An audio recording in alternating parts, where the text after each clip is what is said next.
प्रणाम छत्रशाल महाबली करियो बलि बलि। आज का हमारा अध्याय छत्रशाल महाराज का कवि योग के एवं साहित्यकारों एवं इतिहासकारों के प्रति महाराज छत्रशाल का आदर सम्मान, सभी कविगण, लेखक, इतिहासकार, साहित्यकारों को संपूर्ण स्वतंत्रता देना। महाराज छत्रशाल निधि महत्वाकांक्षा के परे वो ब्रह्मर्षि थे। कहा जाए तो विदेह राज वो जनक की भांति उनका सभी कर्म और धर्म चल रहा था। बुंदेलखंड, मध्य प्रदेश, पन्ना, परमधाम, समग्र बुंदेलखंड में महाराजा छत्रशाल ने कवियों, लेखकों और साहित्यकारों को संपूर्ण स्वतंत्रता दी थी। अपने यशोगान के लिए, मान सम्मान के आदर के लिए कवि और इतिहासकारों को उन्होंने जबरन उनके पास कुछ नहीं लिखवाया। जनश्रुति, जनमानस एवं तत्कालीन मध्यकालीन परिस्थितियों की संपूर्ण सत्य घटनाओं का निरूपण कवियों ने महाराजा छत्रशाल को राजकीय धार्मिक जागृति अभियान, जन जागृति, सामाजिक उत्थान एवं आध्यात्मिक धर्म प्रवर्तक के रूप में महाराजा छत्रशाल को वीर और शौर्यता से भरपूर कवियों ने उनका जीवन का आलेखन किया है। महाराजा छत्रशाल स्वयं एक सफल कवि थे। कवियों के प्रति उनका आदर सम्मान बहुत बड़ा था। उनके दरबार में कुल 82 कवि थे। महाराजा छत्रशाल के कवियों में उनके सेनापति भी थे, सखा भी थे, मित्र भी थे।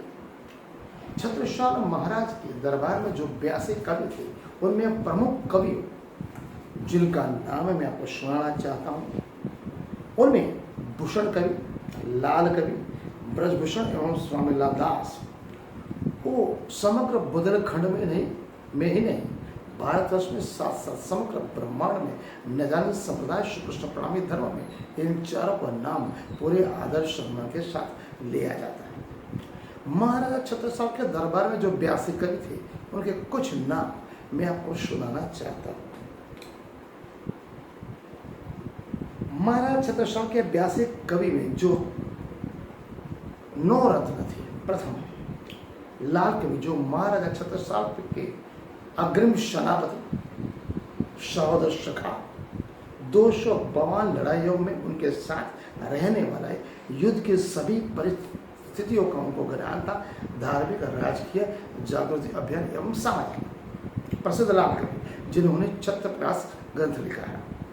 दूसरे चिंतामणि, कबीरपंथी, निवास भगवत, ऋषिकेश, नवरंग स्वामी, लालदास जी, बख्शी, हंसराज, केशवराज, स्वामी ब्रजभूषण, हिम्मत सिंह, प्रताप सिंह और मुरलीधर, ये 11 कवि बहुत बड़े ख्याति प्राप्त थे। महाराजा छत्रसाल के लिए कवियों ने लिखा है, मुगल सल्तनत, बादशाह औरंगजेब एवं दूसरे राजा महाराजा बादशाह महाराजा छत्रसाल को दबाने के लिए, गुलाम करने के लिए, परतंत्र करने के लिए, अपने साथ मिलाने के लिए जो छल कपट चतुराई भरी जो बातें पत्र लिखते थे, उसके जवाब भी महाराजा छत्रसाल ने संदेशों में बहुत दृढ़ता से दिया है।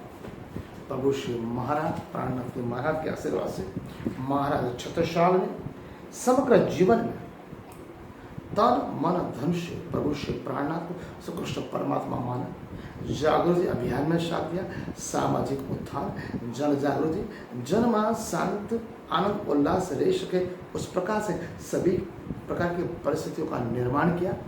धर्म जगह सुंदर साथ जिन्हें हम धामी कहते हैं, उनकी प्रभु प्राणनाथ की तरह उनकी सेवा आदर सम्मान किया।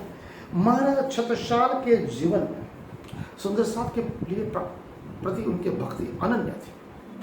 प्रभु श्री प्राणनाथ के साथ आए हुए जितने भी सुंदर साथ थे, उन्हें हम आज धामी कहते हैं।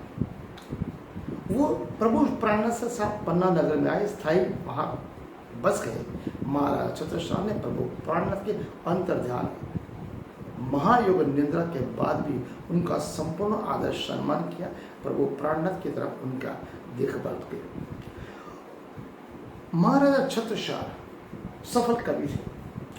प्रथम चौपड़ा मंदिर में पूर्ण ब्रह्म ब्रह्म शयनालय आनंद अखंड अपार है। शिव सनकादि के आदि ये उन्होंने स्वर गाया था, वो अष्टप्रहर में आरती के पहले गाया जाता। दूसरा दोहा प्रभु प्राणनाथ के लिए महाराज छत्रसाल ने बोला था। छत्रसाल जी बोलते थे, यह टिका यह पावड़ो यही निछावर आए, श्री प्राणनाथ के चरण पर छत्ता बलि बलि जाए। भजन करे श्री राज को अरु सखियों सो आयत, छत्रसाल के वंश को सोई है सिरमेद। छत्रसाल जी महाराज अपने आप को सभी कवियों में सबसे छोटा मानते। भूषण कवि जब राज दरबारी थे, कवियों का परिचय पूछा, 82 कवियों का ब्रजभूषण, तब महाराज छत्रसाल ने बोला, सभी बड़े ख्याति प्राप्त मान सम्मान आदर हमारा दरबार के बहुत बड़े कवि है, उनमें सबसे छोटा कवि कौन है? भूषण जी ने बोला, कौन है? महाराज छत्रसाल बोले, मैं स्वयं सबसे छोटा कवि। निसंदेह महाराज छत्रसाल काव्य जगत में बहुत ऊंचा स्थान देना चाहिए। महाराज छत्रसाल एक कविता लिखी थी प्रभु प्राणनाथ के लिए। कितने ही दोहे चंद कविताएं लिखी, उनमें से एक छोटी सी वाणी में आपको सुनाना चाहता हूँ। सर्व अंग भंग हो तो गुरु की जो निंदा करे, नरक माहे बास होत पर नारी के सताएश, अंधे और मुख होत मुनिन को सताए जौन, ज्ञान बुद्धि नष्ट होत निज धन खायश, भक्ति तो उधरी होत ध्यान न लगाए जौन, दान न पुण्य नष्ट होत नाम के बताए। छत्रसाल जी कहे छत्रसाल सुनियो हो शयान सच, वंश को विरास होत दामन के सताए। महाराज छत्रसाल के प्रभु प्राणनाथ के लिए जो भक्ति थी, उनके साथ आए हुए शुद्ध साथ के लिए बहुत बड़ी बात महाराज छत्रसाल ने कविता में की। छत्रसाल जी क्या बोलते? कहे छत्रसाल सुनियो सयाने सब, अपने वंश के जितने भी है उनके लिए उन्होंने 400 साल पहले बात ली थी। क्या बोलते हैं? वंश को विनाश हो धामिन के साथ, अगर धामी सुंदर साथ को अगर हम सताते, उनके प्रताड़ना करते हैं, तो हमारा वंश का समूल नष्ट हो जाए। आप समझ सकते हो समूल सुंदर साथ के लिए महाराज छत्रसाल के दिल में कितना आदर सम्मान प्रेम दया स्नेह करुणा थी। वो सभी प्रभु प्राणनाथ के आशीर्वाद से हुआ। आज का अध्याय हम पूर्ण करते हैं।